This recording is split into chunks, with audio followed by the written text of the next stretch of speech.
এমনি কেউ মারে বেটা, মনে হইতেছিল হাতি পিটাইতেছিল। আমার পুরো হাতটাই অবশ হয়ে গেছে গা। যাও সোমা, বাইর খাওয়ার সময় আমি কিন্তু কোনো ব্যথা পাই নাই গা। ও ওইছে কি, এক মায়ের দিকে আমি এমন ক্রাশ খাইছি মামা, তোরে আমি কি কমু, আমার হাত পা ওইতে ফুল বডি অবশ হয়ে গেছে গা। ও ওর মনে করে আমার যখন গাড়ালো না, আমার কোনো ফিলই নেই।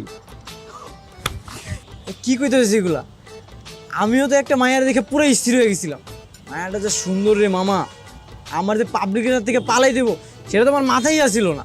কি কস আসলে? কোন মাইয়া? তুই আগে কর। ওই যে মন নাই, ওর বাপেতে যে টাকা চুরি করলাম, পরে জয় আমাকে দুইজনে ধরে গাড়াইলো, ওই মাইটাই তো। এটা কি হইলো বন্ধু? কে? আমিও তো বেটা ওই মায়ের দেখে পুরো স্থির হয়ে গেছিলাম। ওরে আমার অনেক পছন্দ হয়েছে। এইটার নতুন কি পুরেন না কথা, সবসময় আমার যেটা পছন্দ